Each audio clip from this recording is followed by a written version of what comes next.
көкте туралы жазып жүрмін өзім. Алуан түрлі сайларды жазып жатырмын. Ағандағы өлеңіңіз өте көп екен. Сіз әлгі әр сайдан бір тақсы шыққандай қып, әр сайдан бір кулик оқыңызшы. Bir tələnkədən oxuyum qoy. Bir tələnkədən qara, bir kулик. Болады енді ақсығы сеткен сендағы. Соны қонаққа барғанда оқып берейін. Ой, жарайды аға.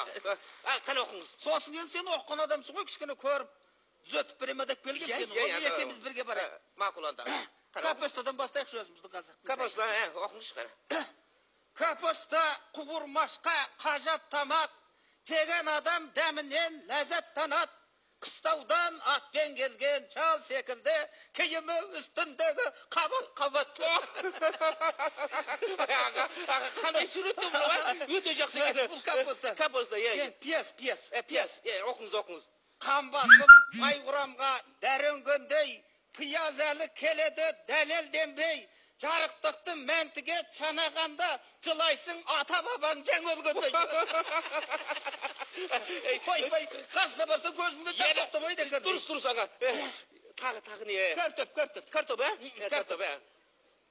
Картошка өзіңе мен құмармын ғой, құмартпасам өлең қып бұрамын бой. Міне, Қасақы яң деп бәрі ұнатып жеп, әлемге атымызды шығардың ғой.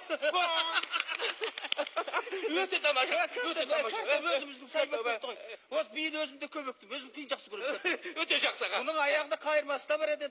Мен далам. Тойға барғанда оқып берейін. Тойға барғанда оқып берейін. Мына лазы дейді, бұрыш деп жатады. Қызыл бұрыш. Ойбай, бұда бір ашты болатын сәй екен ғой. Қане, оқыңыз, Лазы сәй үстелге шығарамыз. Бірге жүрет онымен құмарамыз. Жарықтықты жегенде терлеп тепшіп, ашиды кірер ауыз, шығар ауыз.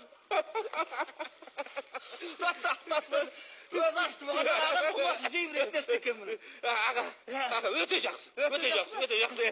Енді осының барлығын айта келе, мен соңында айтпақшым ғой енді, уақытқа байланысым мені. Соңында. Не айтпақ, оқыңыз енді. Қалайық барлығыңа айтарым бар. Жеміс егіп аулаға сай салыңдар. Алуан түрлі кәсіппен кірістіп, тайкөнді мойында қайтарыңдар. Ой, өте жақсы. Ой, аға, рахмет. Сіз бізге қажетсіз аға. Тайкөнді аға, ендіксін, тойдың уақыты болып барады. Тайкөнді уағында қайтайыңдар деп қатты айту керек. Қатты айту керек, неге? Қарызы барлар селк етеді сөз. Өшіп айтпаса. Дұрыс айтасыз, аға. Менің адамдарды өкпелеп жүрмеймін, алатындар уағында қайтармайсыңдар. Соған енді. Өте жақсы аға, өте жақсы. Енді қалған